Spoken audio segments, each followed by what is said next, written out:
Hey, we're live, man. Awesome. Do you want to say hi to anybody? Hi, world. I enjoy the I, entire world. All the good people of the world, everybody doing good things. the whole world is here today. So this is episode 5. This is episode 5 of the InfoSec to Insanity podcast, and joining me is an awesome guest. I'm excited for this because we really got to know each other last time you were down here. So the guest is Shawn Riley. Shawn, you can say hi. Hey, guys. And I'm excited to be on episode number 5 because I really like odd numbers. So it's way better that way. No shit. Yeah. It's an odd number and it's a prime number. And that too. Yes. I didn't think of that. You're a math guy. Oh, yeah. A little bit on occasion. So I'm going to take my hat off now. I was wearing it, but the thing I don't like about this hat is it sits up too high. Yeah. Anyway, we'll put the hat away. So I wanted to bring you on the podcast because you're the guy that is probably the most connected to public sector stuff because you lived that life for so long and you're still living that life. So I thought, man, let's have you on. Let's see what's up. You were down here. How many weeks ago is that now? 2, 3, 2, 3, 4? 3, 3, 4, 3, 3, 3. 3 weeks I was 3 down weeks. there. Yeah. It was good times. And we went to the Metallica concert. We did. And I really appreciate you having us down for that. It was awesome. It was a lot of fun. It was a lot of fun, man. I looked at the pictures earlier today and I was like, man, I like that stuff. That was cool. Yeah. Well, when you come up this way, we'll get you to the concert too. I don't know if I'm coming up that way, to be honest. 28th of October. We're all in the same place. It's a law. There's Yeah, 28th of October, we're going to be at that's the cybersecurity summit.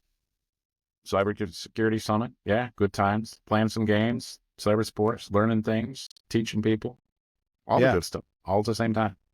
You've got like a leadership role on that, right? At the cybersecurity summit?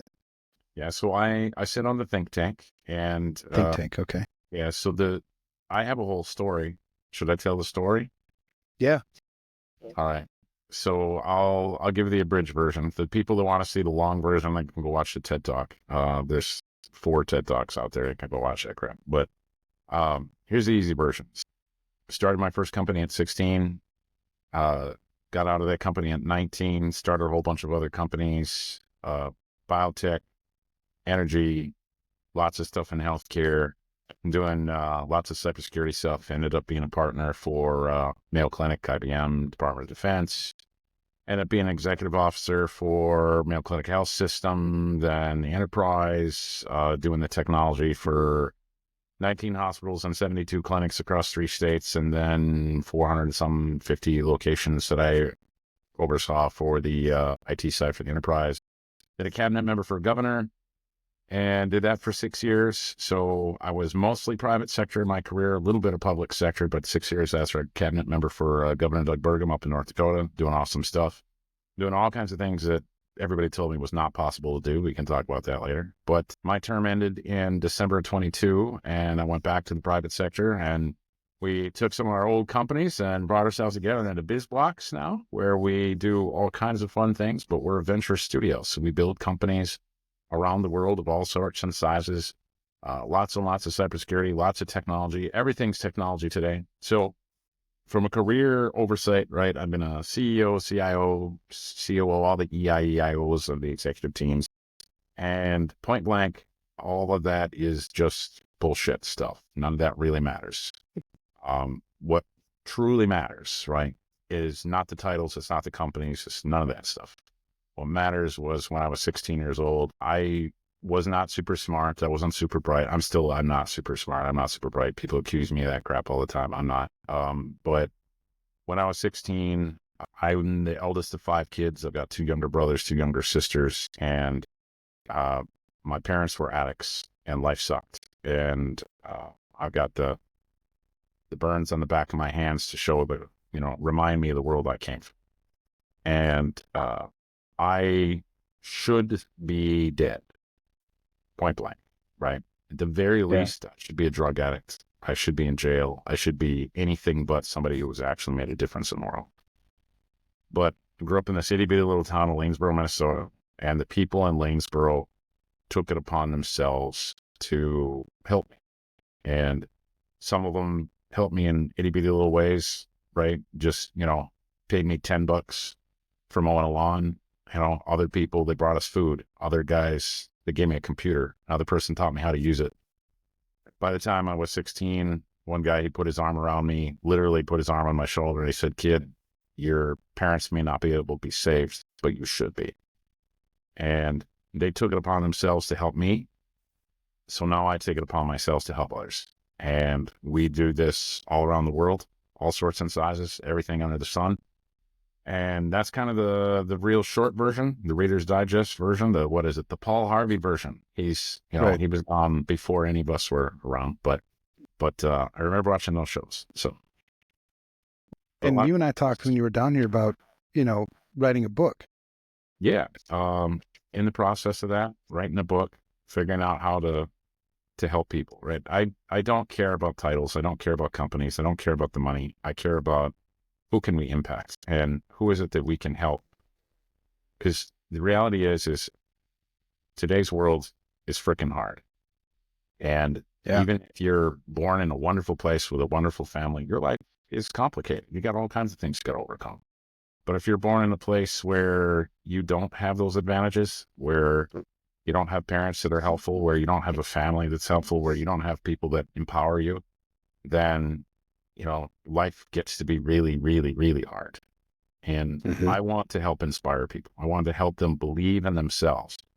And you inspire people, you improve lives, you create opportunity, you break the chains of intergenerational poverty. And those are the things that, you can't believe. I just got off a call here 40 minutes ago. She might even be watching this right now, but a gal who just did her first big public speech, and she lives out in California, just super excited, just did her big public speech. And she's like, "I could have never done this without somebody pushing me and helping me." And, all that does is just fill you full of energy, right? It fills you full of joy. And you're like, you helped somebody. And that's simple, that's small in the world, but it makes a huge difference to her. It makes a huge difference to the people she's talking to. So anything you can do, I try to do it. And that's how I live my life. Yeah. Yeah. Well, that's cool, man. And I was very intrigued by, your story, growing up in Lanesboro. I've been to Lanesboro, a few times. That's, rode my bike through there, stayed at a place downtown. It's a cute little town, but yeah, you can tell it's, there's not a lot there, right? There's not a lot of, I think, opportunity there. There's not a lot of jobs there. It's kind of a little tourist town, some little cute shops down Main Street. But, if you get off of Main Street in that town, it's pretty rough, I think. Yeah. A lot of trailers. I saw a lot of trailer parks, I think. Yeah, it's there. It's pretty. It's really pretty. But what are you going to do to be able to break yourself out of a spot? I don't know. Find a career, build something. And stories like yours are intriguing. I'm attracted to people who just kind of things weren't given to them. They had to work for them. So there's some inspiration behind their story. My best friend, which you also met, he was down here for the Metallica concert. Bobby. Bobby spent, 20, 25 years in the Hells Angels, and was just, you would think, because I hear it a lot, well, I could never do that. I'm like, why can't you, whatever it is, whatever's on your mind, whatever you think, whatever you dream of, and you're told, you tell yourself, well, I can't do that. I'm like, why can't you do that? And they're, well, I did this. I have my history. I've been to jail many times. I've done a lot of really stupid things. All the odds were stacked against me, stacked against you, stacked against a lot of people. And the fact of the matter is if there's still breath in your lungs, if your heart's still beating, there's still hope and there's still chances for you to do amazing things. You don't know what today brings. You don't know what tomorrow brings. I got a friend of mine who's a CISO. Well, he got laid off, but was a CISO, still is a CISO, I guess. He of a pretty good sized company, a public company. He was, we were talking about his son, and his son is making poor choices. And his son, is facing his first ever criminal charges. Theft by swindle is what he's facing. Knowing my history, wants, what should I do? And I'm like, send him to jail. Yeah. He's like, what do you mean? It's going to ruin his life. I'm like, it's not going to ruin his life. I've been in jail lots of times. The thing is, shitty choices have consequences, and you need to suffer those consequences because that's how you learn. If you keep bailing him out and he doesn't have any consequences, well, then why is he ever going to change? So I love the fact that somebody came alongside you, gave you a chance, and now you can use your story in the private sector, your story in the public sector, and then now back in the private sector to be an inspiration to others who may be thinking, there's no chance for me. I can't do that. I can't be a security person, an IT person, a business leader. The hell you can't. Shawn did it. And I know Shawn, you say people, you're not the smartest guy. I know that. I mean, I've talked to you. You're not nearly smart enough to get out of this, yourself, man. You did it though. And I'm proud of you. Yeah. I look at the world and all these things that go on, and I would say chaos creates, right? Chaos creates, and you live through chaos, you live through horrible things, and it's up to you. It's your choice, right? What are you going to do about it? And, my past that was inflicted upon me by my parents was one thing, but I also lived up to a lot of bad things myself. I was in juvie a couple of times too. I earned my way there. I wasn't put there because I didn't do it. I absolutely did what I did. And I did a lot of crap that was not wonderful things, but I had to make a decision. And I made those decisions because of what I knew in the moment. And then I made better decisions later, right? And I paid for my decisions, and I had to grow out of it. The reality is, I'm going to make a stupid ass decision today. I'm going to make a stupid ass decision tomorrow. I'll make another dumbass decision on, Saturday, Sunday, whatever. Question is what do you do about it? Right? Do you look at it and you let it pull you down? Do you fret over it? Do you look at it as something that destroys your life? Or do you go, oh, okay, well, I just learned something, and now I'm going to make another decision. You learn from the failures, and you take those and you move them forward, and you become a positive person, and you try to, what I call, ride your compass, right? The compass bounces around a lot as you go, and you point north, and maybe you want to go north, but sooner or later something gets in your way. Maybe it's a building, maybe it's a tree, maybe it's a river, whatever it is, but something gets in your way, and you have to go around it. You have to go around that building. You can go around that tree, and all right, so be it. Well, you're off north. You're not going north. You're not following that path anymore, but you're going in the way and just trying to ride back into that same place where you were trying to get to that true north. You got to know what that north is. Once you know it, you're going to make a wrong decision. Hell, I would go the wrong way around the tree. Maybe someday I totally get lost and I'm going south for a while. So what? Turn around and keep going. And that's the problem with most people, is they get so frustrated with themselves. They get frustrated with what they see. They paint themselves into a victim corner, and they think of themselves as unable to succeed either because of their decisions or someone else's. And the reality is every single moment you have the chance to be able to say, screw that shit, I'm going to go the right way. And that's up to you. Yeah. Yeah. I had a pastor once who said, and I use this all the time because I have to remind myself all the time. He taught me the difference between guilt and conviction. And it was really important because I didn't realize there was a difference. And guilt is that, when you're carrying that weight, and you just remind yourself all the time, I can't do that because I did this, I screwed up that. I just feel guilty about all the things, I do. And whereas conviction is, I made a mistake, and I'm going to turn from it, and I'm going to be a better person for it. I'm going to learn, and I'm going to try better.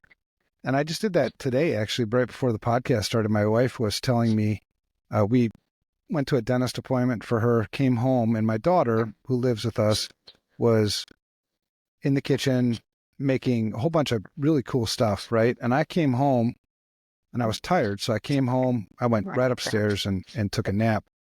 And then tonight, my wife told me about how I missed this opportunity to engage with my daughter. She did this stuff because, she wanted praise, she wanted attention, she wanted some love or whatever. And I totally missed it. And I thought, oh my God, you're right. So then you have a choice, right? I could feel guilty about it, like, oh, I'm a shitty father, I missed the opportunity. It's true, I missed the opportunity. Or you could do the conviction thing where, yeah, I made a mistake. I missed an opportunity.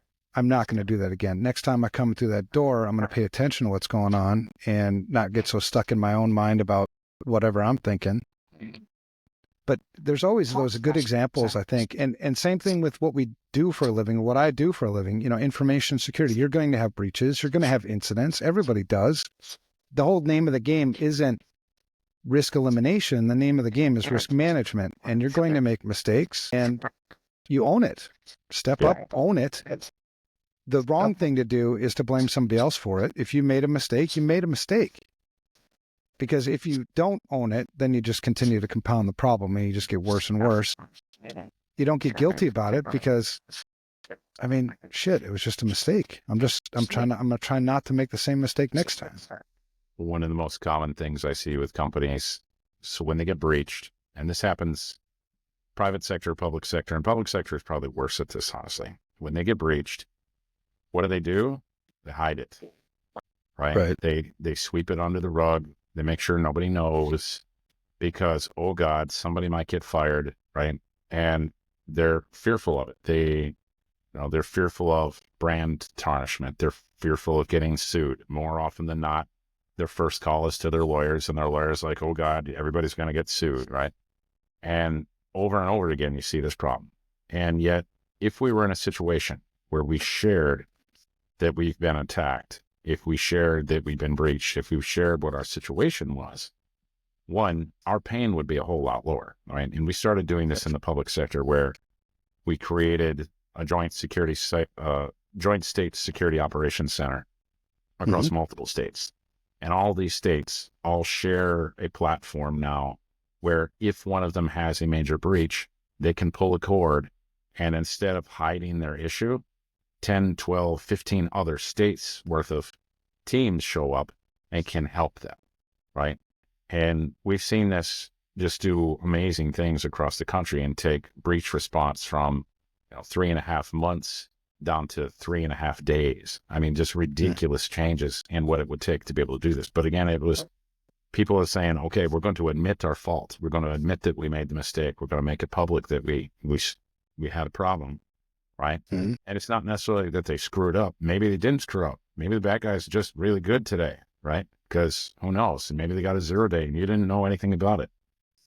But being able to admit, have that humility and enable that humility and then have the courage to actually say, yep, this is our situation, please help me, has enabled it now where governments all over the country can actually support each other. And this is being built everywhere. These joint security operations center, whole of government cyber defense, multi-government defense structures, whereas none of these existed 7 years ago. 6 years ago, the first one that we saw in the country formed up in North Dakota. And then from there, now they're everywhere. And because you're seeing the costs go down, you're seeing the risks go down, but it's essential that you have trust and that they share this information. They have the humility to say, yep, we've had a problem, and share that with the other people, teams. Yeah. So in order for you to do that, because you were pivotal, I think, in North Dakota in establishing that, how do you navigate? Because I think one of the things, state government is, every state's different, for one, and yeah, it's so frustrating sometimes dealing with the bullshit, the bureaucracy, the politics, how do you navigate all of that to get something done? So I'll give you one of the companies I sat down with, very, very, very large, top 2 cybersecurity companies in the world. I knew the executives at the time, and they came in, they knew me by reputation. And I have a reputation for being, the crazy CIO. For a while, you could Google crazy CIO and my face would show up. And I would take on all these projects that everybody else was smart enough not to do, right? And I did these massive things, and I come into government and they're like, yeah, Shawn, it's great that you did this in healthcare. It's great that you did this in the private sector, but you're in government now. Nothing can get done here. And they just point blank, they're like, yeah, good luck. They're like, if you last 6 months without chewing your own arms off, you'll be doing really well, right? And we sat down, I said, all right, fine. So give me a list, right? Tell me what you need to see done in 90 days. And they did. They put a list in front of me. They wrote all these things out. 89 days later, I'm sitting in their office and I said, here, look, check, check, check, check, check. And this is verified by your people. And everybody looks at me and they go, how the hell did you do that? Right? So part of the problem in government is that government is not incented to do the right thing. Government has an incentive to not change on purpose, right? And while people want to throw conspiracy theories and nefarious things and all that, none of that's really true. What it boils down to is government moves slowly on purpose, because a government that moves quickly on purpose can do a lot of bad things, right? And they can do it unintentionally. They can cause all kinds of havoc. A government that moves quickly about a system can be dangerous for the people, can be dangerous for the public, right? So they are incented to move slowly. And the reality is when bad things happen in private sector, maybe somebody gets fired. When bad things happen in the public sector, everybody goes in the newspaper and they drag your life through the newspaper and they basically, tell you what a horrible, horrible human being you are. So people get afraid of that. They get very, very fearful of that. So what you have to do is you have to change the risk portfolio and accept the risk into a central place, right? And that's what I did. I stood forward and said, I don't care if I get fired, right? I don't care if they rip me through the newspaper. Makes zero difference to me. If I get canned today, I'll have a job tomorrow. I'm not worried, right? So we changed the model where I said, look, if any of these bad things happen, it's my fault. I accept the risk, right? I signed my name on it. I would take the blame. And I went out to the media and point blank said that. I'm like, yep, this is all my fault, guys. Anything that happens in this space, point it right here, right? And that created some acceptance that got people moving. The other side is that government doesn't tend to have people who come in with any kind of substantial vision. A lot of the folks who are moving into the system, they want to change and fix this one very, very precise thing. The pothole on 2nd Avenue is pissing them off, so they get elected to the legislature. And I came in and said, no, what we want to do is we want to build technology that lets us go to Mars. And I didn't mean physically actually really go to Mars, but I wanted to be able to create a vision that was extensive and massive, and said, what is it today that we can impact, right? How can we make the lives of people better through the use of technology? And so we started painting that vision and creating that opportunity. And I had my detractors, and I had people try to, castrate me in the legislature. And I had people calling up the media, telling them all the horrible things I've ever done in my entire life, trying to make stories that would get me sunk. And I'm like, man, that's fine. Have fun with that, because I'm not stopping. And we just kept on going. So we created the very first state in the union with education for computer science and cyber science, kindergarten through PhD. Every student cyber educated, kindergarten through PhD. Every school, public, private, Montessori, tribal nations, universities, across the board. I was told it wasn't possible to even have the meeting for this.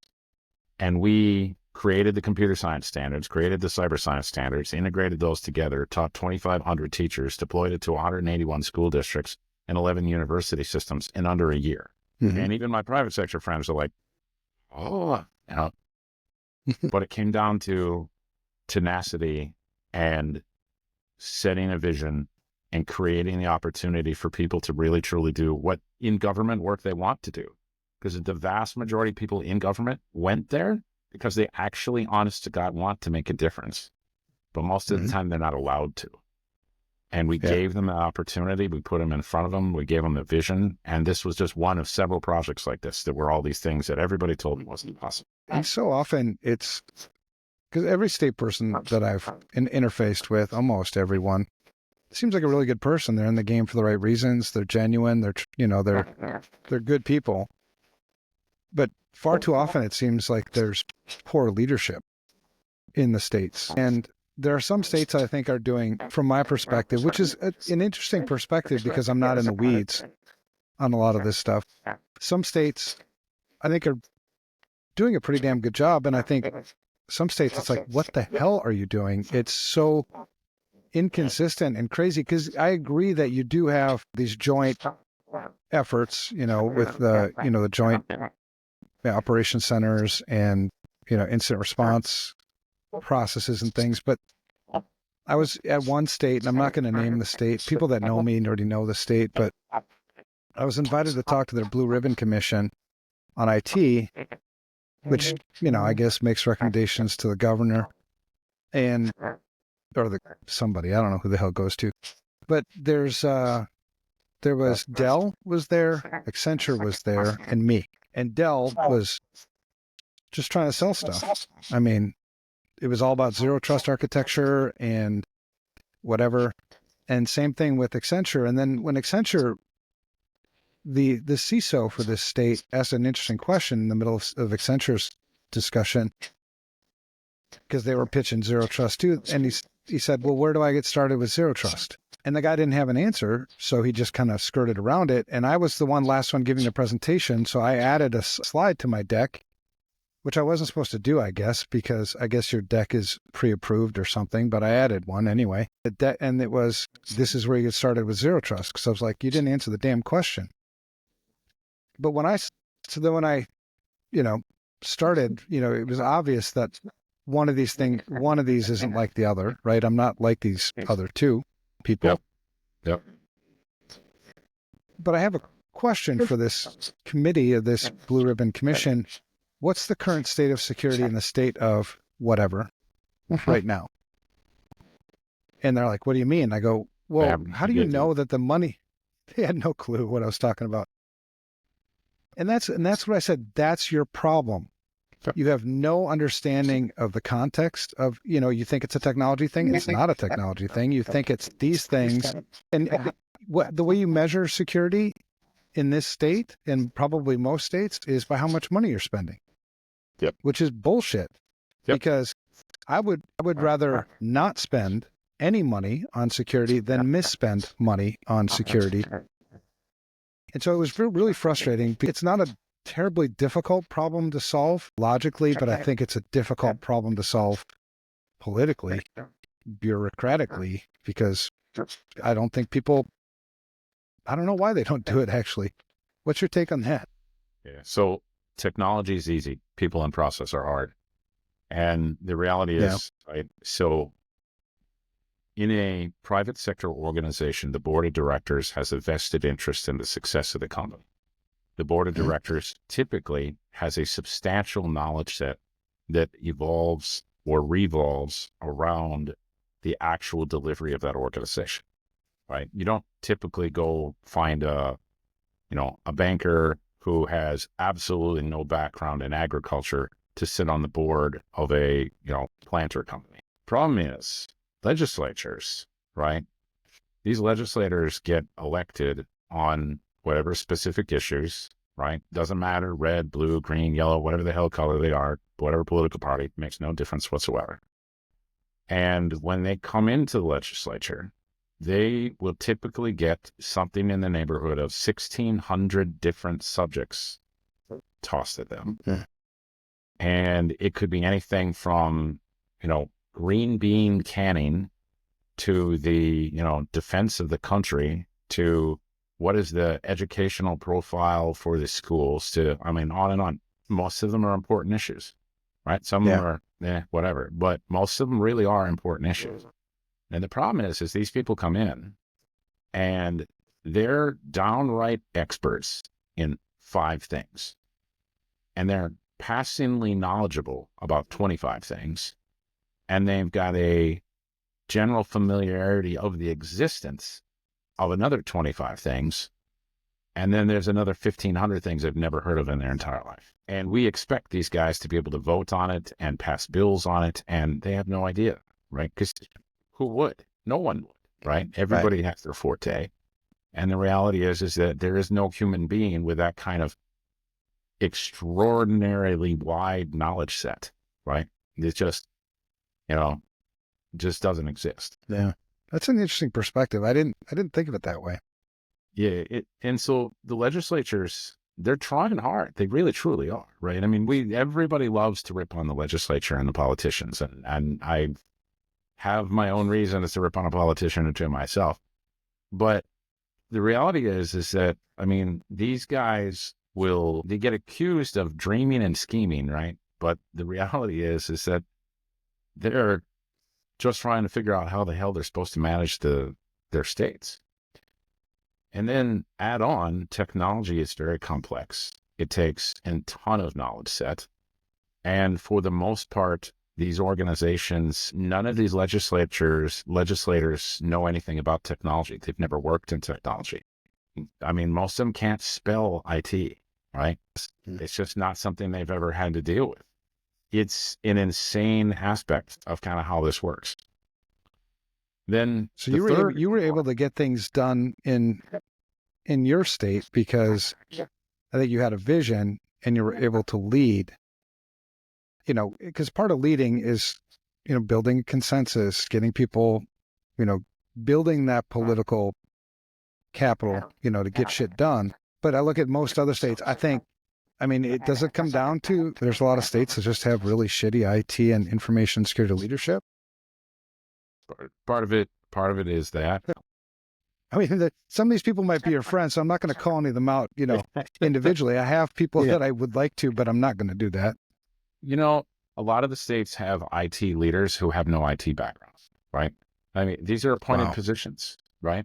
There's a humongous percentage of the state government IT leadership that doesn't have a technology background at all, right? It happens. Now, in some cases, maybe they don't need a technology leadership background. Maybe they can be administrators or they can be operators or something like that, and that's perfectly good. But I would say the more core problem is the nature of the communication. So what I would see when I came into North Dakota, what I saw right out of the gates is, let's prep for legislative session. Cool. Tell me how you talk to a legislator. And they came in, they're like, well, this is how we do it. We put together all these PowerPoints full of spreadsheets, and we go through the math on every single project. And I'm like, wait, what? And what they would do is they would show me the spreadsheets, and I'm like, well, this project cost $8 million, and this project cost $21 million, and this one's behind budget, and this one's ahead of budget, and then. I'm like, okay, cool. Why did they approve these projects? Well, agencies asked for it. Okay, so why do they exist? What I came down to is that basically it's an economic discussion at the state level. They're always trying to pitch an economic discussion. And I'm like, well, here's the deal. This isn't an economic conversation. This is a human conversation. And I'm gonna pull this out. I had no intent of having this, so I'm gonna grab this. So I have this sitting here. Okay, no, I don't. Never mind. It's really close by. No, you thought you had something, but you don't have something. I thought I had something here. Okay, so I have this letter from a bunch of kids. In fact, now that I say it, now I know where it is, but it's going to take me too long to grab it. Right. And it is about where we'll have you on again. Yeah. So it's this letter from a bunch of kids, right? I came into an elementary school. In this elementary school, I walk in the front door, and on the ground, this little bitty robot drives down the hallway. It turns toward me, drives right up to me, and the head of the thing looks up at me and it goes, "Please take your message." And I look at this little robot, and in the back, there's this little Lego box. And I pull out this piece of paper and I unfold it. And that's what I was going to pull out. It's right there in this box. But you unfold this thing, and it's a welcome to the classroom. And it's the girls who are there. You know, it's Jenna and Jessica and Ozobot and Dashbot, and they're super excited. And I go in that classroom, and it's second grade girls in there that were teaching or were learning this stuff. And they've got all these robots, and they're doing codeforkids.org, and they're learning how to write Python. And they're second graders. You're like, this is amazing. They were a target of a North Korean actor using a K-12 school, because in that K-12 school, they had access to the backbone that got them to the National Guard. And the National Guard in this state are the ground defense forces for 2 nuclear missile bases. And so once we got this issue declassified, we said, okay, I don't want this to be taught told to the legislature in a numbers game, right? So what we did is we took 16 photos and no words whatsoever, 16 photos, and I told the story. Here's the girls, here's the robot, here's what they were trying to get to, right? With a B-52 with a bunch of freaking missiles under it. And the next one is Minuteman nuclear missiles. And this is the guy doing it. And it's a picture of freaking North Korea, Kim Jong-un. And this is how we're going to defend against it with 3 photos. And I show them here, this is cyber defense. This is what it looks like operationally. And oh, by the way, here's your kids not having to worry about this. Mm-hmm. They approved a $70 million increase in the budget and 51 FTE increase, and they approved it 88-0 in the House and 47-0 in the Senate because they understood it, because they knew that the safety and the security of the citizens' information was above and beyond politics, because they knew this was a real issue. They understood the risk, and they understood what that risk was attaining. Right. And that same thing holds true in every state. Yeah. I mean, every state has could tell probably a similar story, or maybe the story is going on right now. But I think you made a great point. It's how do you personalize this, humanize this? How do you communicate in their language so they get it? I think that's an art, man. And I think it's, a lot of people don't have it. A lot of people in state leadership can't do that. Otherwise, you'd see a lot different things happening. Yeah. And I've seen some great people be able to step forward and take this on in the last 5 years, right? And because there's been a new stage set, and folks in North Carolina and folks in Michigan and folks in Maryland who are now thinking differently about how they present this to legislators, because instead of telling the math and saying, oh, this is really at risk and these things are going to be breached, instead we actually walk through real, tangible, touchable events. And we did things with the banking system. We did, as a partner, right? As a partner with the banking system, with the criminal justice system, to demonstrate here's real, actual breaches. Here's the really nasty, nasty stuff we could do. Now, when we shared this with the legislature, we did it in an extremely closed door, no reporters, right? None, no reporters, right? We made sure that these were classified events, confidential events, depending on, right? Made sure that we would walk in and say, there was no one here to be embarrassed. We are not calling out universities. We're not calling out K-12. We're not calling out cities, counties, any industries. We said, just because this one, happened at this location doesn't mean they're unique, and it's not their fault. And we went out of our way to make sure that nobody was attacked and embarrassed by the situation. And we stood forth and said, no, we own the network and we own the cybersecurity, so it's my problem. So bring it to me, right? Any reporter ever comes to your door, you bring them to me.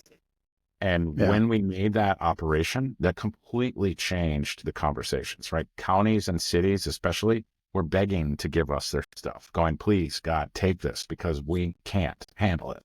That's part of what has to happen here too, is that if you can have somebody who says, I will accept the risk centrally, and you'll have somebody who can manage the messaging so that legislators can understand what's going on, because again, this isn't their forte, and they've got way, way, way other things to worry about, right? Nobody got elected on, hey, let's make cybersecurity better. If you can find me a single legislator out of 3,600 of them in the whole country that got elected on that, I would love to see them. I would love to shake their hand, but I haven't met. There may be a day when that happens, though. I hope so. I do. I really do. I hope that happens. That, somebody's there, but nobody gets elected on that. They get elected on a gazillion issues, but not on cybersecurity. And so you can understand kind of where they sit, but we have to be able to help expand that message and help them get this done. And when you can take the hardships that people are dealing with, and you can go from a hardship to a hard drive and help them understand the transition of people to technology, then all of a sudden legislators go, oh, I see the problem, right? And the general public goes, holy crap, I'm at risk. Please save us, right? And you can really solve problems when you're doing that. Yeah. All right. So I think that's great, because that's the same thing in the private sector. And I've seen never sat in your seat before. I've worked for people in that seat and tried to help with things. I work with states today. So this perspective, I think, really helps me understand it. And to reinforce that, I remember Jim Ramstad. It was the first time I'd ever had a face-to-face conversation with any politician. I was very young in my career, and he had come to talk to our company. And so the whole company was there, and he asked, what do you think my number one job is? And I was like, I'm really smart and obviously naive. So I raised my hand. He's like, yeah, you. And I'm like, it's to serve your constituents. You say, wrong. Number one job is to get reelected. I'm like, oh, shit. Okay, that changes things, because you're right. A legislator isn't going to give attention to an issue that he or she doesn't think will help them get reelected, I think. Is that pretty accurate? And I suppose you have some legislators who are probably there that don't give a shit if they get reelected or not. They're just going to do the right thing. But it seems like a lot of them are looking at it from that perspective. Like, I want to get reelected. I want my constituents. I want to do issues that are going to resonate with them, that I can, politic on and get reelected. I think it's the hybrid. They want to do the right thing that will get them reelected. Okay. I think that's really the hybrid most of the time, right? Now, we have to realize legislators are humans, same as the rest of us, right? There's amazing people and there's total jerks. It's a sample size of humanity. Yeah. So, that's how it goes. There are the occasional people who get elected just because they're on an ego trip, right? It does happen. Mm-hmm. Yeah, there's a lot of them. I've met many of them around the countryside. The vast majority, though, I would say, got elected the first time under the guise of trying to actually fix a problem. And that problem could be as simple as the pothole in their yard. It could be something with education. There's all kinds of things that can kind of get into this. But, when you talk to these guys, most of the time, they truly, really want to fix a problem. Now, how does it evolve as they're in office? That's a little different all over the place. Some of them start to really like it. Some of them, the problems change. It all depends. It does seem like a lot of politicians change over time. And I think, especially at the federal level, I've seen, and I've talked to some of them now, and I understand why, things are so party driven at the federal level, and then maybe at some states too, I don't know. But where, freshman legislators come in and they're all gung-ho to do the great job for their constituents, and then they're all kind of pulled into a room and told, you'll vote how we tell you to vote. It's like, what? Yeah, because if you don't, you're not going to get reelected. We'll make sure of that. It's like, man, that's crap. There's definitely leverage, right? There's a lot of leverage inside, right? And it's committee appointments. It's, your accessibility to appropriations. It's your accessibility to policy, right? Those, a freshman gets managed, right? And the upperclassmen do the managing and they figure it out, right? And they'll put you in the places you need to be and you earn your place to where they want to put you. So there's a hierarchy inside the legislature just as much as there is anywhere else. Yeah. But let me get a little weird for a second and explain with the healthcare. I already think you're weird, Shawn. I mean, that's part of the reason. That's why you're here, man. That's why I'm here. Yeah, let's get weird. All right. So let me use a healthcare example. So this is something I saw constantly working in healthcare. So a 28-year-old physician, they're brand new. They just came in, cardiologist, right? Pick on the cardiologist for a minute. And they come in and they're doing their first surgery as an independent physician. And they do that surgery and they're nervous and they're sweating and they do the surgery and it's amazing. The person lives, right? And they go post-op and they go in with the family and the family's like, thank you so much. You saved our daughter's life, right? And they go, wow, that was hard. It's great. Great feeling that I saved their life. Okay. And then the next day they do another surgery and they walk in and the family goes, thank you so much for saving our son's life. And the next one is, thank you so much for saving our mother's life. And on this goes because the surgeon is pretty successful and 99% of the time they are successful. And the reality is they keep hearing this over and over and over and over. And at the beginning, they're like, oh, wow, this is awesome. This is great. And then a couple months in, they're like, yeah, look at me. I save lives. And a few months after that, it's I choose who lives and dies. And it doesn't take too long. By the time they're 30 years old, they're walking around going, yep, I'm part God. And I've had a cardiologist tell me this on an airplane. He says, you know what the difference between God and a cardiologist is? And I go, no. And he goes, well, God doesn't think he's a cardiologist. And at the time, I was like, I'm not even sure I should laugh at this, given who was saying it to me. But as you kind of think through it, this model, right, you get this positive reinforcement over and over and over again that you're in charge and that you are making the decisions and you're the one who changes lives.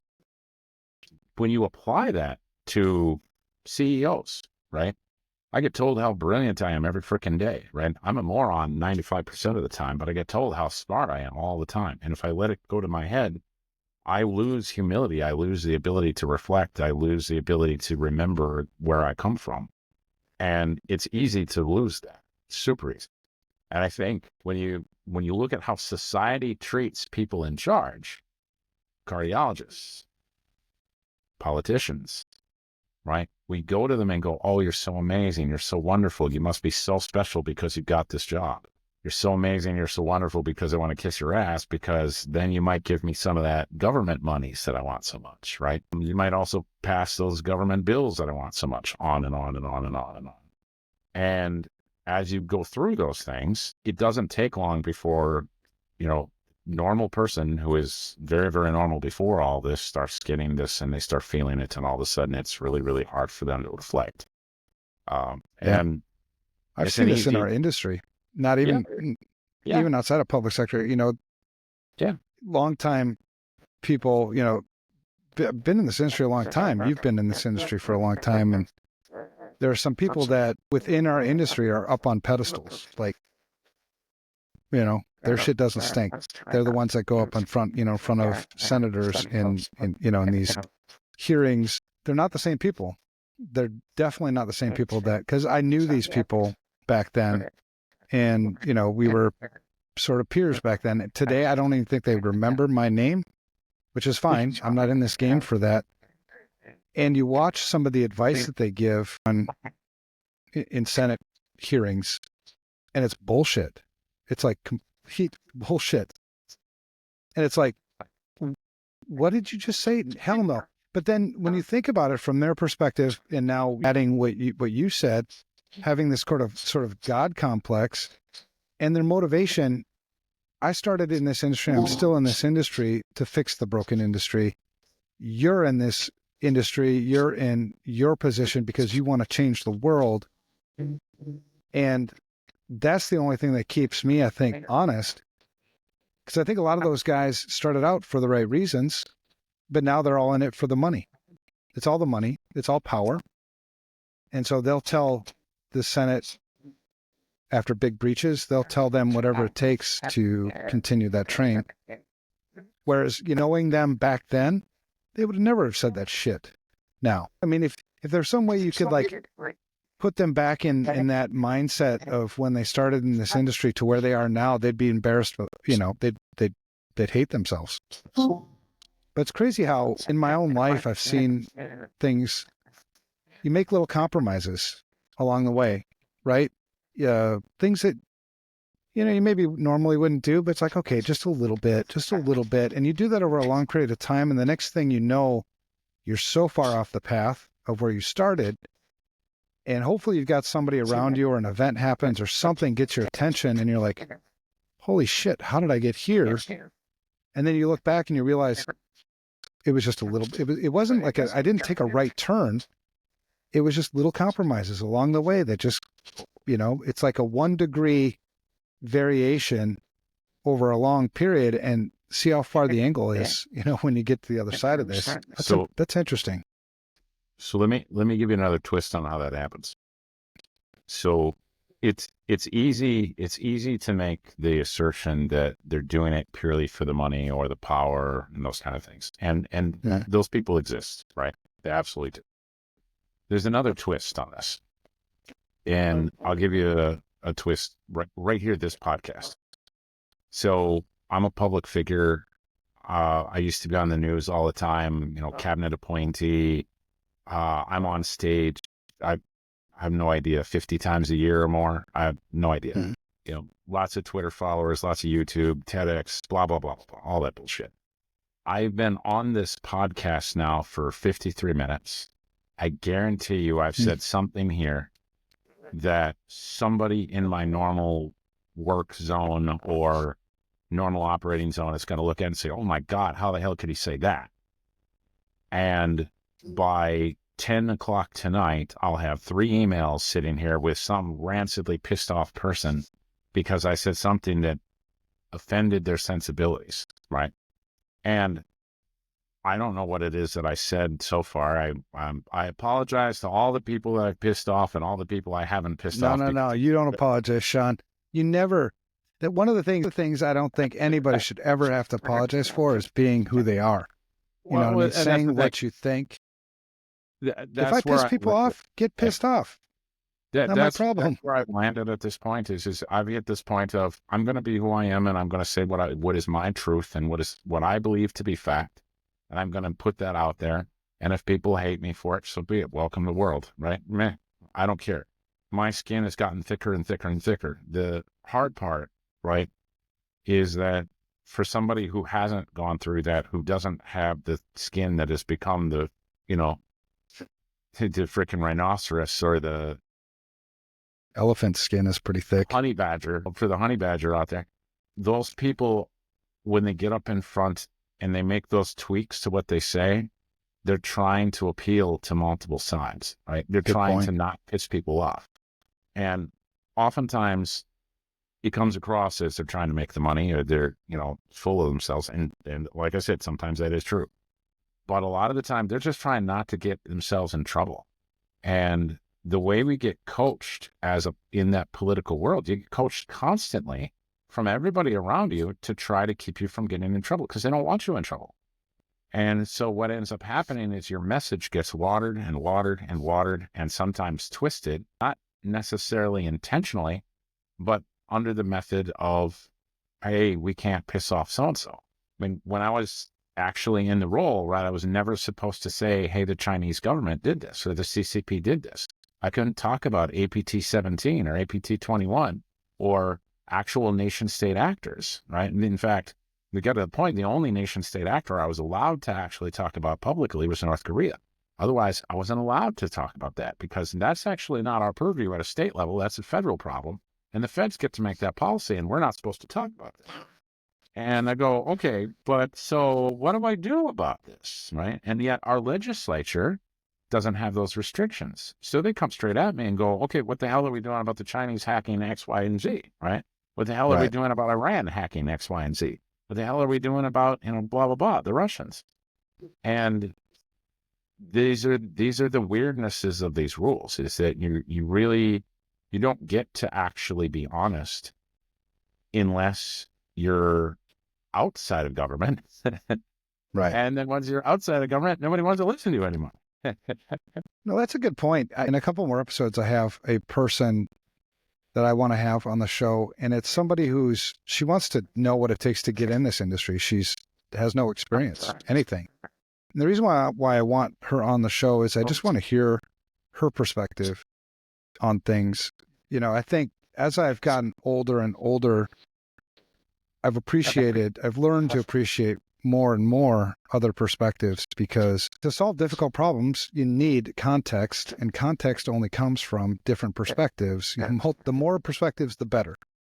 Yes. And one of the things I've learned from people who haven't been in this industry as long as you and me, who haven't built the experience, the wisdom, whatever, they don't have the thick skin.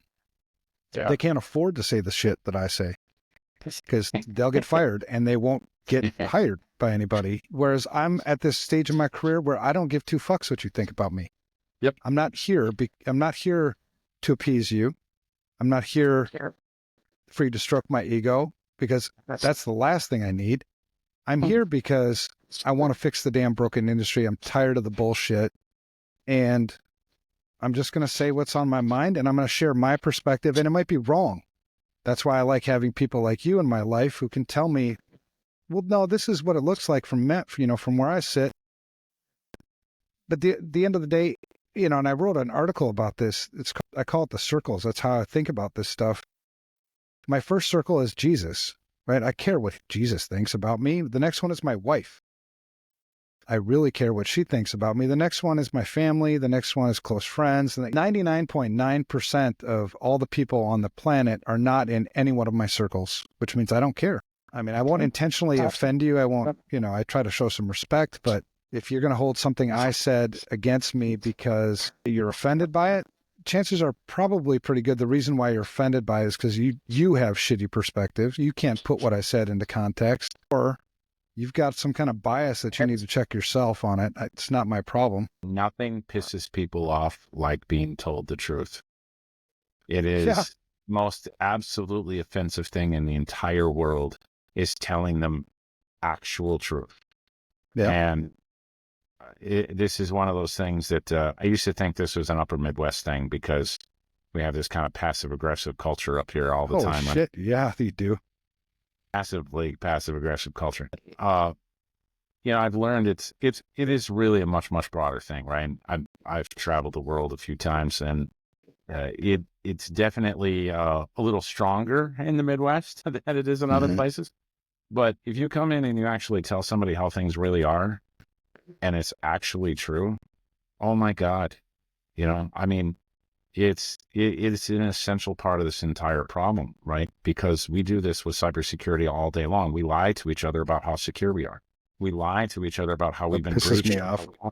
We constantly do this endlessly because nobody wants to actually admit the bloody truth, right? Nobody wants to say that how unbelievably vulnerable we are as a nation, how easy it is to do some of the things that we just horrendous things that nobody ever wants to see, right? I mean, people like you and I and however many people we know that all have the skill set to be able to do these things that are like, really?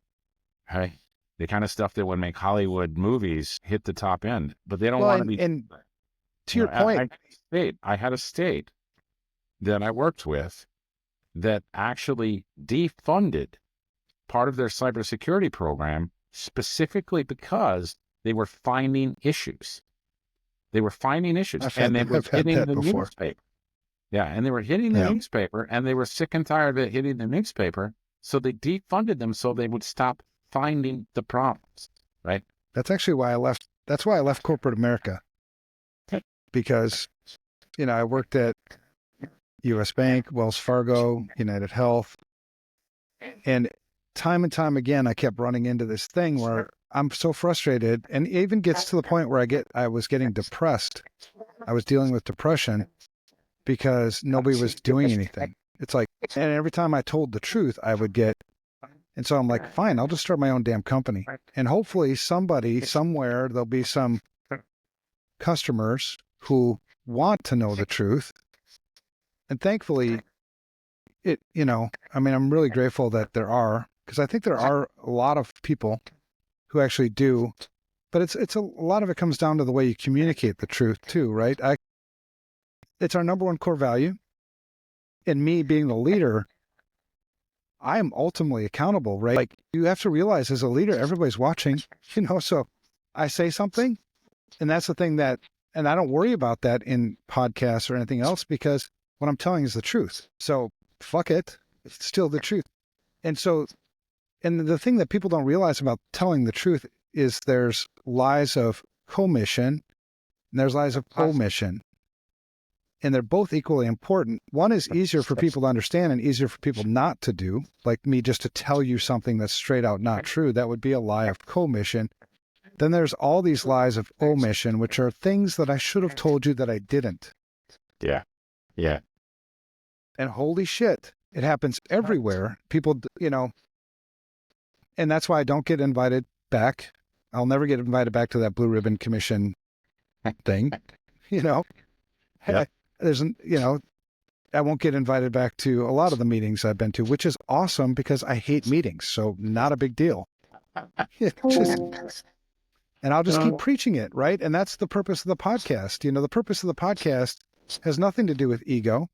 The purpose of this podcast, the only purpose is, well, two purposes. Number one, my own mental health, because there are days as a security person who's so driven by doing the right things, and you see so much of the world not doing the right things, not giving a shit about doing the right things, you begin to question whether or not you're crazy.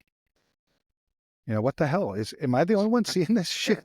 And I've had to ask my own leadership numerous times, am I the guy that you guys count on to say the shit that everybody's thinking, but nobody wants to say? They're like, yeah, that's your job. I'm like, okay, good. The second reason is to find like-minded people, or even people that aren't like-minded, to engage in these discussions that I don't think enough people have, because this is only episode, what did I say, episode 5? Yeah. Because eventually, I think I'm going to get to a point where I will start calling people out more, and I will have people on the show that disagree with everything I say. It's awesome. Let's have those discussions, because we've got to get to the bottom of this shit. We're all in this game together. You talked about this K-12 school district and how that's always been the way we've attacked. From day one, the first time I ever attacked anything, it was identify a vulnerability, compromise the vulnerability, elevate privileges, get to a point where I can do something with the system, pivot. If I don't have time to pivot during this current visit, then plant a backdoor so I can establish persistence, delete the logs, and then come back later and pivot and pivot and pivot until I find something. And when you're dealing with nation state shit, they have patience. They're not money motivated. There's not a return on investment that they're looking for. They will take their sweet ass time, and they will just like a fucking virus, they'll just continue to spread. Yep. And next thing you know, it's not just, I don't know. There are places in this country, in your country, probably in this country too, where I'm at, but there are places in the United States where nation states, China sucks. I don't like China. I don't like Russia. I don't like Iran. I don't like North Korea. There are enemies. They are our enemies. So, because people get crazy about that too. Well, don't say that about China. Why? They're an enemy. It's so obvious that they are an enemy. Well, but the Chinese people, I'm not saying the Chinese people, I would never do something to a Chinese person, but the country is an enemy.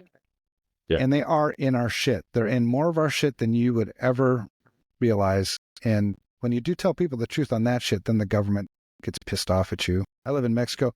I only have 2 more years before I'll be a Mexican citizen. And then, I don't know. Mexico can extradite though. So shit, I got to deal with that. I don't know, man. Because at the end of the day, I just want to help people, man. That don't extradite at all are probably the same 4 that you were just talking about. So, yeah. But Cuba doesn't. At least that's somewhat tropical. Venezuela probably doesn't either. Yeah, those countries aren't all that much fun either, though. No, but I'm that crazy ass gringo that nobody messes with tattoos all over the place. It's probably already hacked into all their damn accounts anyway. So they'll leave me alone, and I can work from there. I don't know. But the mission though is to help. That's the frustrating part, is you just want to help states. There's so many things that I would do for free. And there's actually things I'm doing for free. There's things that you're doing for free, which is a great segue for, tell me about Cybersports Limited. I love this thing, and I want, our listeners to hear what you're doing with this. So name me a job today that doesn't use computer technology. In Mexico, I can tell you a couple, but that's about it. Yeah. For the most part, if you put Amish in front of it, you can come up with one, but without the word Amish in front of it, there's not a whole lot of jobs out there that don't use computer technology. When was the first time the world was going to end because all the computers were going to blow up? 1970. Yeah. Actually, so you're one of the very few people who ever went with something other than Y2K. Happened in 68, actually, when we flipped on a new radar system and the radar bounced off the moon, and we damn near nuked the whole planet because we thought the Russians were attacking. But the one that most people talk about is Y2K. So December the 31st, 1999, the entirety of the world was convinced that if we didn't fix the Y2K bug, we were going to destroy ourselves, right? And the best episode of Family Guy ever It's the Y2K episode. They end up living off a Twinkie farm, right? And Stewie gets tentacles from radiation. I mean, it's great. And our art and culture and society reflected in that day, in that moment, how important this technology was to the world. How many states in the United States had computer science or cyber science as educational standards in 1999? None. Zero. Yeah. Zero, right? And it takes all the way until 2019 before you finally get a state to actually adopt computer science and cyber science as standards. So my daughter wasn't born for another 3 years, and she was already in her college programs by the time somebody had figured out, right, that this is actually essential knowledge. So what do we do about this, right? Our education system's not ready to be able to teach this. Our education system today in 2024 still only has 12 states that actually have any sort of computer science requirements. And there's only one state that has it as a graduation requirement, and that's North Dakota, right? Computer science, cyber science are graduation requirements in the state of North Dakota. Is the only state that has it. So what are we going to do about this? Are we going to just continue watching the world go by and wait until the 22nd century before we finally decide to actually fix our education model? No. So what we do instead is we said, let's really quick, Shawn, really quick, contrast this with China. Yeah, contrast this to China, contrast this to India. China has standard curriculum for all of their kids for this, for cybersecurity and computer. Yep. China and India and other nations that have comprehensive computer science and cyber science education, kindergarten through PhD. And there's one state in the United States that does it. That's North Dakota. That's it. So we learned during COVID, another interesting fact, when schools got shut down, we got an average of 1 call per hour into the governor's offices from parents being pissed off about the schools being closed. However, we get to the fall of the year and we shut down sports, namely basketball, we got an average of 3,000 calls per hour. So we sat back and said, all right, so North Dakota had implemented this new knowledge set and implemented this as standards. And then we said, well, but the adoption rates were still moving and low and slow, but parents care about sports. So cool, let's make sports out of computer science and cyber science. And so we took cyber games and what started off with Cyber Madness, and that later has become cyber sports now, so that we can do computer science, learning Python, cyber science. They can play capture the flag games, secure, attack, knowledge, defend, those type of games. They'll be doing AI games next year. They'll be doing data science games next year. But we've turned this into games so that kids of all ages, focusing towards middle schoolers and high schoolers right now, can play video games that teach them how to defend themselves, how to defend their community, and how to defend their world. And that then allows them to play, they gain knowledge. And what's amazing out of this is that it has completely changed the entire demographic conversation, right? So the cybersecurity world is 9% women, right?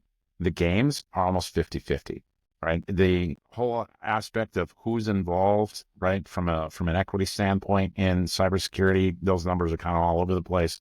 But in the games, it is damn near identical to the actual national profiles, right? I mean, everybody loves to play games, so everybody comes and plays.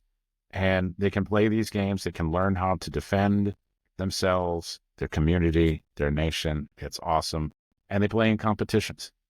And we're having our very first major competition in the state of Minnesota coming up on the 28th of October at the Midwest Cybersecurity Summit, which is awesome up there, up in Minneapolis. We're super excited for this. Tons of people coming through. We're looking for sponsorships. We're looking for donations. We're looking for those things, hoping people can help us out there because we want to grow this thing bigger and bigger and bigger.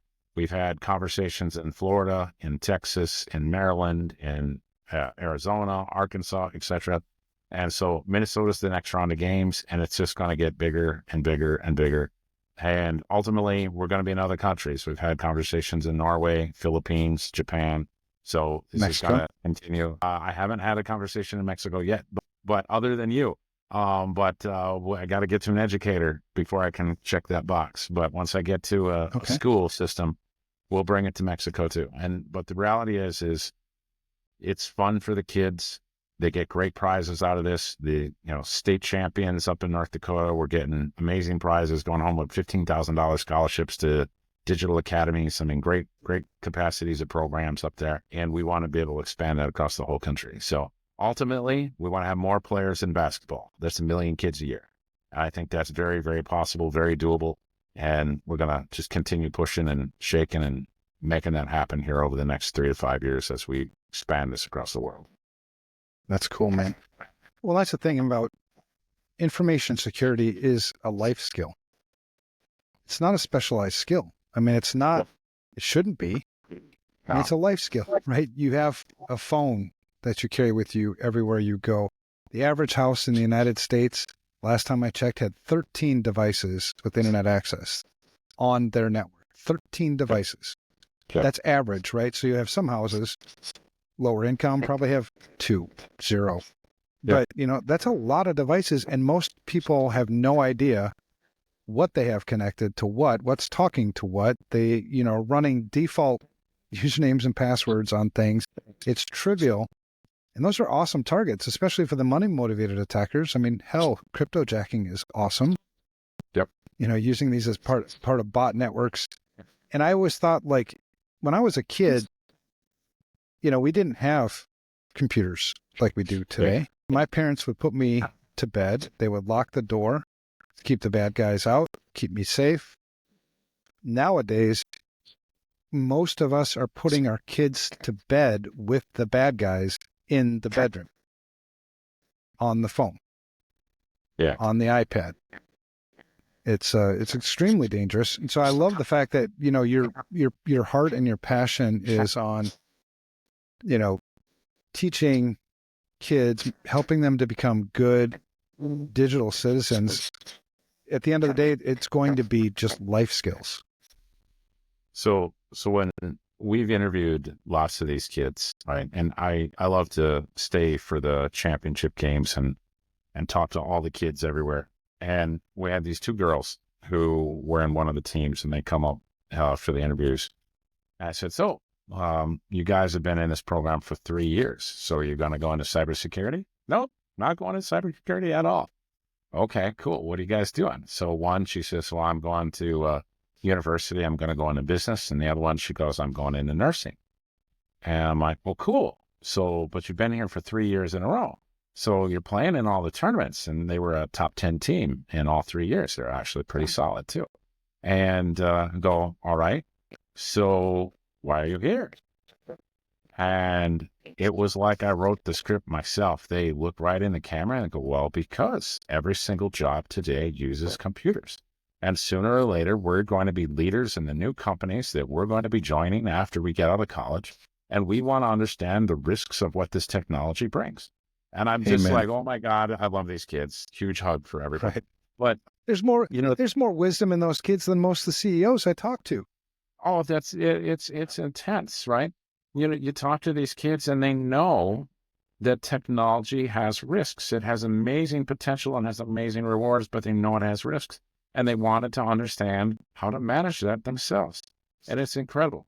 And that knowledge base, right? When people like us who have been in the cyber world for way bloody too long, right? Doing this forever. Mm-hmm. And we work with people all around the world doing this. And when you can stand on a stage and say, the boardroom of tomorrow will know not to click the damn phishing emails. Do you know what kind of difference that is? I mean, just the fact that they know not to click the phishing emails will be insanely helpful to the world. But for them to be a board member and say, hey, what is our cyber risk? That would be unreal in the impact to the entire country. When every board asks that by default, the same way as they ask, what's my ROI on this or what's my NOI on that, right? The same rationale on their financial metrics. They ask, what is my cyber risk? That will be a massive, massive change in this entire industry. And that's when we're going to actually start seeing these problems go away. Is we will see people be able to think about this from the perspective of how do we defend ourselves? How are we defending our communities? How are we defending our nations? And that will make it so you and I don't have to work 24/7, 365 and have to clone ourselves 450 times just to be able to keep up with just the Chinese alone. Damn Chinese. Yeah, So there's that, and there's so many, man.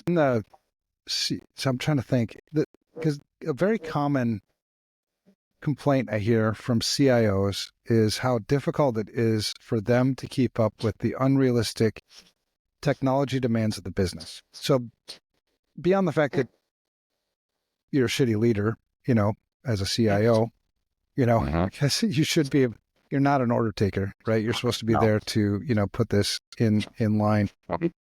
But I think growing this talent, these kids, these younger folks being a CEO someday will know that complexity is the worst enemy of security. So stop adding more shit and adding more shit and adding more shit. Understand and what it takes to use technology responsibly. That's what it comes down to. There's nothing wrong with technology. It's just how many people use it irresponsibly. Part of that, I think I think most of that is a lack of education in our technologists themselves. So when I see the design architectures of some of these organizations, you just kind of go, well, why in God's name would you do that, right? Somebody's still using VLANs to be able to do segmentation in a network today, and you're like, OSPF? How long has that been? What? That's my favorite routing protocol, man. So, hey, chill. It really is. I love OSPF. But you go, guys, there's cool ways to do that stuff super easy nowadays. And we're still doing this in the way that we did it in 1996. It's like, and it's not necessarily the technologist's fault. It's that they've never had an educational profile to be able to bring them up to the speed of the newer tech. And now the real problem, right, essentially today, the cornerstone problem, this is something I give a lot of talks on right now. The world is doubling its knowledge every 12 hours today. So every 12 hours, twice a day, we are doubling our knowledge. The amount of information that is being gathered and the amount that we are learning through different scientific principles and through aspects of observation of the world is just skyrocketing. And the reality is that the technology curve, I look at every single technologist and say, you've got a half-life of 18 months, right? Half of what you know 18 months from now doesn't really apply anymore. It's gone, right? It's decayed. And when we look at technologists that way, and we expect them to be able to architect, and then you look at companies who have no educational budget and give no operational time for somebody to actually step aside and actually learn. This is killing us right now. We need the one thing that's never changed, regardless of all the new technologies and words that you and I don't even know what the hell they mean. The one thing that's never changed is the basics, the fundamentals. Yeah. And logic. Logic guides you through all this stuff. Critical thinking, those skills that you just see so many people seem to lack the ability to think critically. Like, how many people buy technology without a purpose? They just buy it. And it's like, why did you just buy that? Well, because it's the newest. That's not a reason. Yeah. I mean, how many times would you save yourself from, I was talking to a guy actually from the state of Missouri. He works for the state of Missouri yesterday, maybe? I don't remember what day it is. And he was talking about, some of the things that they're implementing or, thinking about implementing in their environment. And just a simple question, why? He's like, well, because I don't, and then you start challenging enough times and you realize you don't actually have a reason you're buying this. Well, before you buy it, I would just suggest you figure out any reason, because what's going to happen is somebody's going to ask, probably somewhere, why you bought this. Certainly, if you're going to have a breach, opposing counsel will certainly ask you, why did you buy this? You have to have some logic to support your decision-making. I worked with a company in the past that spent $137 million upgrading their entire network to network access control and network segmentation. And I came in with the question of, well, that's cool. I mean, I like NAC and NS. These are good things and can be very helpful. But have what is your method of authorization and authentication first? And they looked at me and went, oh, well, it's on Active Directory. And I'm like, okay, that's cool. But how do you get authorized to NAC and NS? Well, Right. it was a completely uncontrolled domain. So you go, so you spent $137 million to implement a technology that is uncontrollable because your authentications are not controlled. Just that, but NAC's a hell of a lot of work. Oh, yeah. Yeah, it's hard. Yeah. And in some situations, it's a wonderful technology, but it's the same thing as anything else, right? I mean, I carry a pocket knife with me all the time, right? I carry this pocket knife, and I've carried a pocket knife on my hip since I was 8 years old. And I, grew up on a farm type of thing, and I needed it all the time. And I still have farm territory now. And whether it's opening boxes or cutting bales or whatever it is, right? Who knows? But I use this constant. And as a tool, right, it works really, really well. But you know what I've never done with this? I've never stabbed anybody with it. Right. But could it? Oh, yeah, sure it could. I could stab people with it. This is the problem we have with all this technology. It's this massive double-edged sword where people are using it for one purpose. They're trying to use it for 15 other purposes. And hell, half the time they're running around stabbing each other with their damn technology, and they have no idea what they should be using it for to be able to get stuff done. And we just see this over and over again right now. It's just buy the tech, don't understand the architecture, don't understand the implementation. Oftentimes, It's a miscommunication between business operations and the technologies. And the business operations are like, oh my God, we got to be more efficient. We got to be more effective. Great. Awesome. Go fix your damn business processes. Add some Lean Six Sigma. All right. Get your business processes cleaned up. And then you can actually use the technology you have vastly more effectively. Now, I'm as technology guy as they come, right? I mean, I'm an ex-CIO and did all this kind of stuff. And I work in tech all day, every day, but it has a place, right? And, just throwing AI on my toothbrush doesn't make my toothbrush more effective, right? Nope. And you've got to be able to actually have a place where it applies and it really makes a difference. Yeah. We always had a rule of thumb. Any process that you wanted to automate, you have to do it manually first, right? You have to actually work through the process, and then we can automate the process. You don't start with automation because I don't even know what the hell you're trying to accomplish. Right. I don't know what steps in this process are actually important. I don't even know which ones can be automated. And I think so often we're just, granted, everybody's busy. The biggest thing when I was, more in the weeds, when I had my own firewalls, my own network architecture to manage and all that stuff regularly, my biggest ally in everything was situational awareness. I knew what the hell was going on. I was a master at my shit. I mean, I took pride in my shit. When I installed the firewall, it wasn't done until you had egress and ingress. It wasn't, I don't understand how the hell I see. Goes back to my crazy shit. Like, am I crazy? How many people install firewalls and don't block egress? How many people install a firewall and don't shut off all the freaking rules first and then turn on what you need?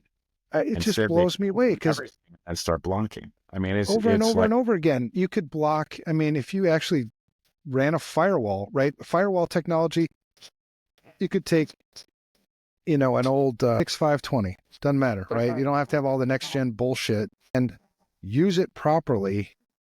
And my network would be more secure than yours with your next gen, whatever bullshit you bought, because I used it properly. How many attacks would you be able to mitigate just by using a firewall properly?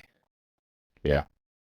I mean, egress management, actually shut the damn firewall down to begin with, and then open what you need and turn off. That's the way you're supposed to do it for what you must have. I mean, these are like firewall 101, and yet how often do you actually go to a place and see that it's been operationalized that way? Pretty rarely. And now it's become so buried too, because you've implemented so many band-aids on top of this bullet wound and you just keep adding more, right? You're still not doing this basic fundamental thing correctly. So what makes you think adding all this additional shit, also, by the way, done incorrectly, you're just pissing away more and more money. And on top of all that, the one ally that's so critical not just in information security, but physical security and safety and everything is situational awareness. Understanding what the hell is going on around you, what situation are you in, what potential threats may be coming at me. I mean, it's basic shit.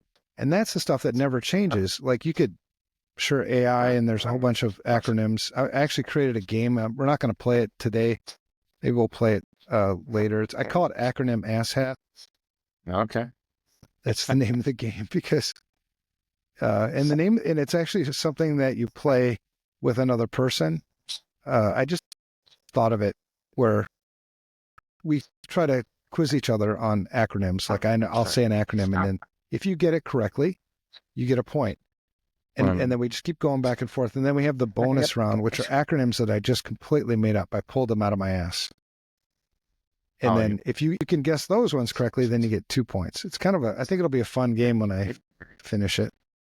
So, being some of the industries I worked on, let's just start with PCI.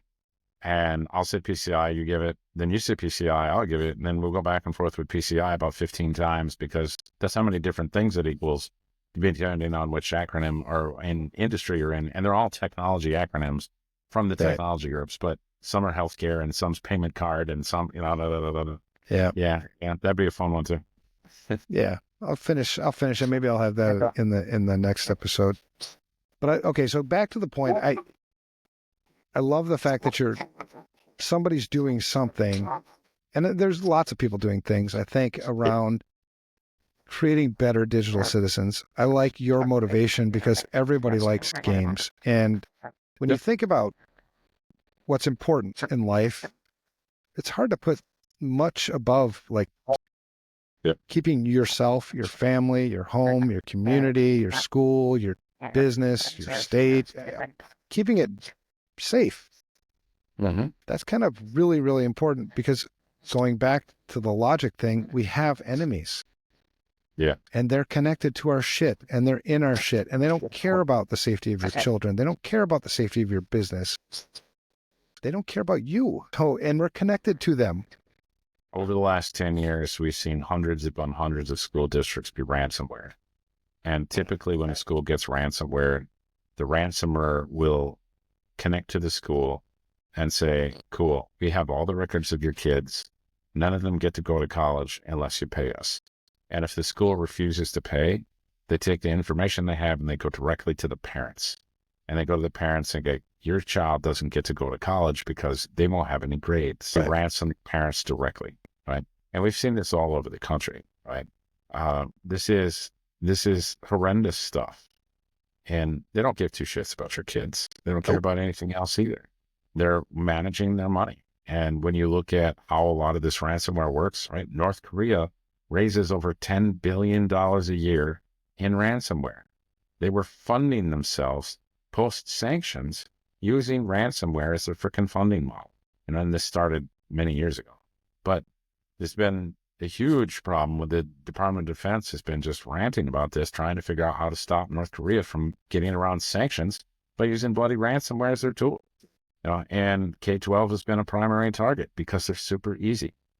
And the reality is this is happening all over the country. I mean, we've had billions of dollars of ransomware losses over the last year. And it's ridiculous. None of this stuff should ever happen. Ransomware is one of the easiest things to prevent. And yet here it is happening all day, every day, all over the damn place. And one of the reasons why I think when people usually people change for two reasons, right? We took psychology probably back in college, or you know some things, a Pavlov thing, the dogs, and it's either there's something in it for them, a benefit that they value, or it hurts. Yeah. So when you look at the United States, and the reason why I think so much of the U.S. population is completely ignorant to the risks that we face as a nation, is it doesn't hurt. Yep. Even when your school does get ransomed, it seems as though from, a single household or whatever, that's a victimless crime. You just pay the damn ransom. But it's not victimless. It's just spread out across a whole bunch of people. And logic would tell you that eventually you get to a point where you have critical mass.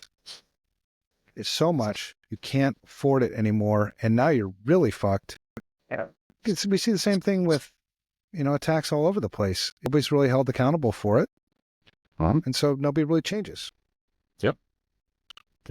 Even states, like how many states are in the United States? I know Minnesota, they're unable to get cyber insurance. It's probably most states, I would assume. So it's a combination of problems, right? So states, cities, counties, governments in general, all over the country where they cannot get cyber insurance no matter how much they pay, and the ones that are left behind can't afford it, right? And it's happening all over the place. And why? It's because the risk profiles are insane, because they're just constantly, endlessly breached, because they have no idea what their assets are, right? I mean, you go into these governments and most of them can't even produce an asset list. They haven't the slightest idea what they own or what's exposed. These are the problems that are just constant right now. And I personally, I mean, cyber insurance is a good thing. Buy your cyber insurance, but it annoys the hell out of me because it's a post problem, right? I've already been breached. I've already been screwed. And now I have to go and try to find something to help me out. My preference would be to stop the problem before it happens, right? And to be honest, the cyber insurance companies want the same thing. They want to fix it before it happens too. And the reason they want to fix it because they can't make money off this. They can't maintain cyber insurance because of how many breaches are. It's insane. Yeah, there will be a critical mass. And I think one of the things you and I that motivates us is we don't want to see people get hurt. We don't want people to suffer. Obviously, it's better if you can get out in front of this, do things like cyber sports where, we're teaching a generation. Fear is we don't have time anymore. We don't have time for that. I mean, yes, we still need to do that. You absolutely need to. And it's going to pay huge dividends. But what about now? What about right now? We're in a bad spot. And so this is one of the things that I had brought up to, we posture a lot in our industry and it really pisses me off, security people. Yeah. So I was talking with all of us. And this is where Project Broken Mirror came from, because here we are, the year 20, I sense the same thing kind of feeling with you. It's the year's 2024. Yeah. This isn't like rocket science, man. It's the basic stuff. And we can't seem to hold CEOs accountable. We can't seem to hold boards of directors accountable. We can't seem to hold school boards accountable. And you wouldn't have to hold a lot of them accountable because word would spread pretty quick.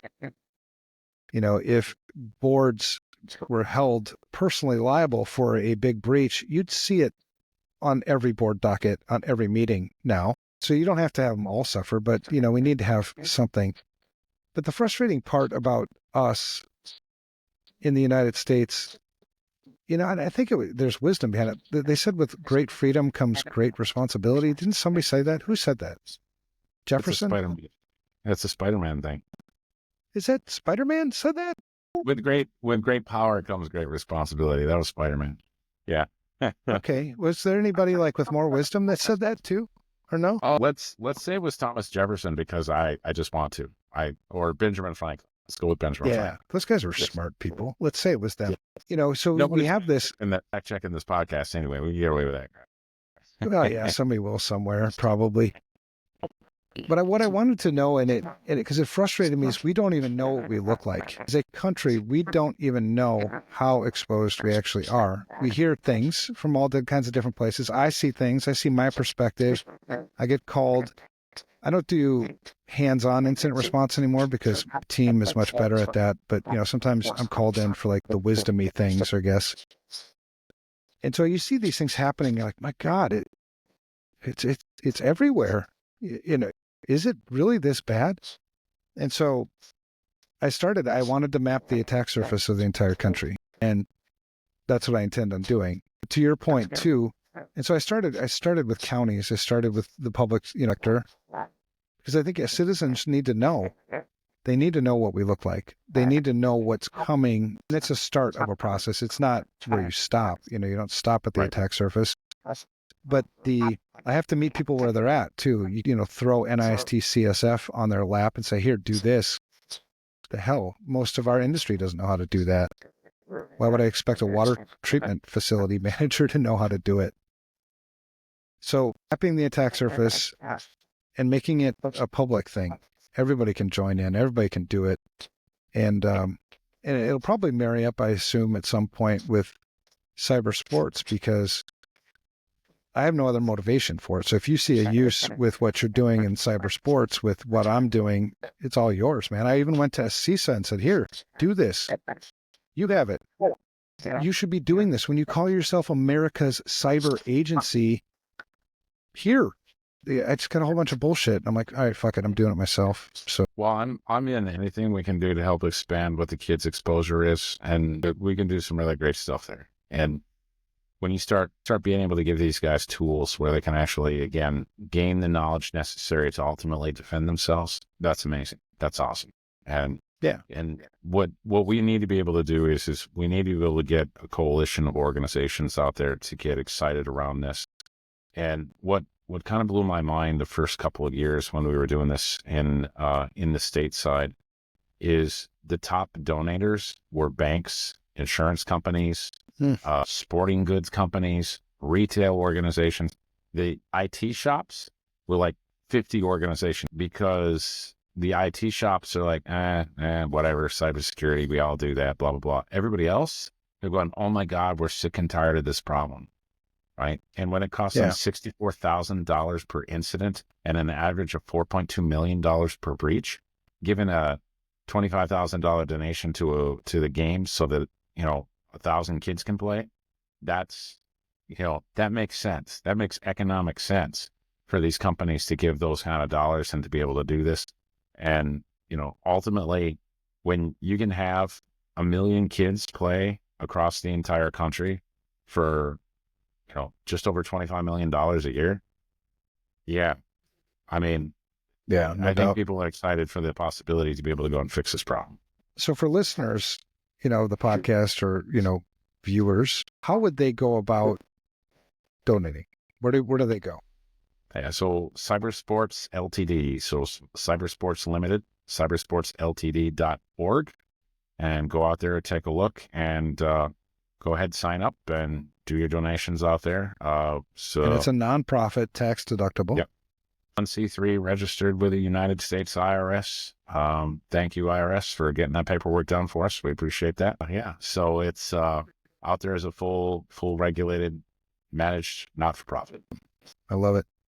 So let's start landing this plane a little bit, maybe. It seems to me, check me if you think I'm right or wrong. I can't, as a citizen of any state, I can't depend on the state to protect me. I can't depend on the county to protect me. I can't count on my city to protect me. I can count on me to protect me. And I think knowing that as a citizen, that we all have a part to play in this game, it's going to be a grassroots effort if we really want to make a difference in the public sector. What do you think on that? Grassroots is the way this is going to have to work. I will say it differently. I will say most states are trying to defend you. Mm-hmm. Most cities and counties and local governments are trying. Most of them do not have the resources. They do not have the skills. They do not have the technical teams. They don't have the knowledge, and they don't have the backing of anybody anywhere to do it. The reality is that when it comes to cybersecurity, we're in an open warfare, right? And we've been in open warfare for a very long time, right? And we picked on the CCP a couple of times during this talk here, but they are just one out of dozens of adversaries that we deal with all the time. And some of the adversaries we deal with all the time are supposed to be our friends, right?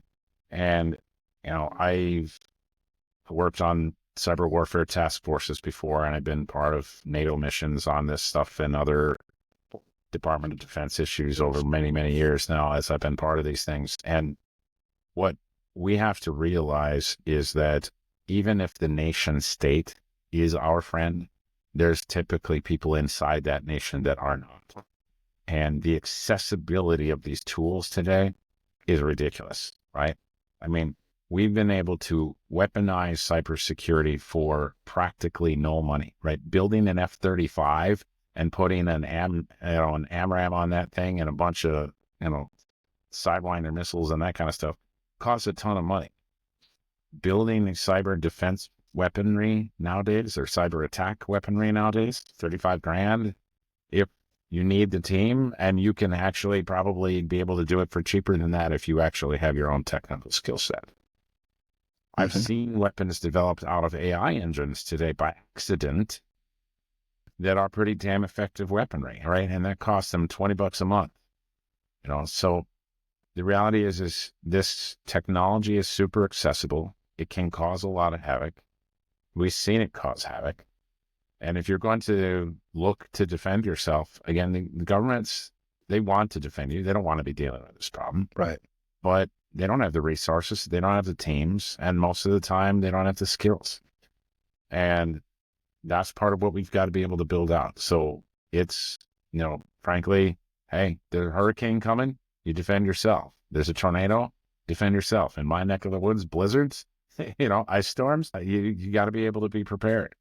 Right? You don't expect somebody to come pull your butt out of the ditch when you go off the road every time. You expect to have I love that analogy because being prepared requires you to be paying attention, right? Going back to the situational awareness thing. And that's why I think the grassroots is so important, because people, you need to put it into context too. Fear doesn't work. We've oversold fear. Right. It's taking this logical approach to our communities. We all care about our families. We all care about our kids. Well, not all, but hopefully most of us do. So that we would take the appropriate steps to be responsible with the technologies that we put in our home, the technologies that, we have in our cars. My F-150 has 250 million lines of code. It requires me to have some situational awareness to know that. And what would I do if things went to crap with that truck? That's the contingency planning that you would do, normally as just a responsible adult. And the state can't do that stuff for me. Nobody can do that stuff for me. In my home, I am the CEO. I'm responsible for what happens here. And if I started with being really responsible with the technology that I use, my kids use, my spouse uses, I'd be in a much better position then to have educated discussions with my legislators, with my, county leaders, my city leaders. I would be able to ask them, hey, how are we doing with this? How are we taking care of this? Because to your point too, this isn't a shaming exercise. I've never, but very, very, very rarely have I met county officials, city officials, state officials who don't want to do the right thing. Yeah. They don't know it, and nobody's asking for it. There's no, so it's going to be grassroots. That's why I'm super excited about what you're doing at the Cybersports Limited. I'm super excited about Project Broken Mirror and more of these things, so we can maybe gel these things together and make a difference. One of the things that was really interesting when I showed people my map of all the counties, 3,144 counties, all the non-security people that I showed it to, they immediately looked at their own county. They picked it out on the map. They're like, why is my county orange? Why is my county blue? Why is my county green? And I was like, hallelujah, how much do we as security people want the non-security people to start a conversation with us, to ask us a relevant question, because then it opened up the door. It's like, well, it's because your county has these things. It's not their fault, but this is something you should take to the next commissioner board meeting, whatever the hell they do in counties. It's a concern. Don't freak out. Don't, because once you get that groundswell going where everybody else is doing it, then it becomes negligent. Then it becomes shaming, right? So if you had 3,144 counties and, let's say 60% of the counties understood their attack surface, understood these things, you're getting close to the negligence on the 40% who aren't then. And then we've got some accountability ammunition potentially. I like the weather analogy for a whole bunch of reasons, right? So Florida just got hammered by a pair of hurricanes over a 2-week period of time, right? And I just sat with a whole bunch of emergency preparedness folks a week ago, walking through how they're using AI to defend themselves and help themselves. And this is all great stuff. When we think of this in the model of cybersecurity, right? Do we shame people in Florida for the hurricane hitting them? Right. No, right? We don't shame anybody, right? Do we shame the people who prepared and got the hell out of the way of the hurricane? No, right? Hey, I mean, their homes got hit. They got all kinds of destruction and damage and those kind of things. Shit happened. Nobody sat there and said, how dare you, right? That society would think that's stupid, right? To blame somebody for that. Who do we blame? We blame the people who stayed, who knew they were going to get hit with a hurricane, who sat on top of their house going, ha, ha, look at me, and then had to get rescued by the National Guard, right? Those people we shake our fingers at. But for the most part, even those people, we're like, you're a moron, but we don't necessarily really get deeply shamed to them. Mm-hmm. The reality is cybersecurity issues today, they're hurricanes. Some of the stuff you can get out of the way, some of the stuff you can break up, some of the stuff you can prepare. But when it does happen, then the squat you can do about it, and you're going to get all run over by it. And now the question is how did you prepare for it? Did you prepare for it in a way that you evacuated properly and you had the water and you had the food and you got your family out? Or did you sit there like a dumbass waiting to get rescued by the National Guard, hoping the hell not to drown? And right now, 99% of people are the dumbass, right? That's the place where we've got to be able to shift this right now. We've got to get people to go, no, here's how you prepare for these things. You get out of the way of it. You get in the right place. And every so often, something's going to happen that we couldn't stop based on that's the nature of this beast. Most of the time, we've got this cool tech. We can break the hurricane up before it ever gets here. But on occasion, when that thing comes through, be prepared for it. And if we can change that mindset, this whole game changes. Because instead of sitting there and hiding under the covers, which is what we're doing 99% of the time now, then people can come out and go, okay, we were ready, we were prepared, we did the right thing, and we're back. And that's what we've got to be able to change this to. Absolutely, man. The welcoming of other people with different perspectives and not shaming them. How many security people do you know, Shawn, that are intimidating to talk to? For me, not many. Oh, not you, but I for mean, other just people, yeah. Right? I get yelled at for being that myself. When I go give talks, I don't like to give talks, so it's hard to get me to go do them. But when I give talks, it's amazing how many inexperienced students, people come and talk to me, and I ask them, why are you talking to me? And they're like, well, because you seemed genuine and we didn't feel intimidated to approach you. Because I don't wear a suit, I'm not trying to look good. If anything, you'd be intimidated by the beard, the tattoos, and the broad shoulders probably, but whatever. So I think from a security guy, people, guys, gals, whatever in this industry, be open to any questions. Try not to be intimidating. Try to use a language that they understand. Try to be welcoming. Don't shame them for not doing their shit. There is a time for shaming. There is definitely a time when, you've told them the 10th time and they're still screwing it up. All right, shame them a little bit maybe. But a lot of these people, as we're getting closer to doing more stuff in the public sector as a community, walk alongside these county folks, walk alongside these city folks, these state folks, ask what you can do to help. You find that a lot of state folks, or I don't know about state so much, but a lot of county and city folks have zero budget. They have zero budget for it. They have zero training for it. They would love to do something. Maybe there's an opportunity for you to lend a hand there. What's that? Most of them have zero staff.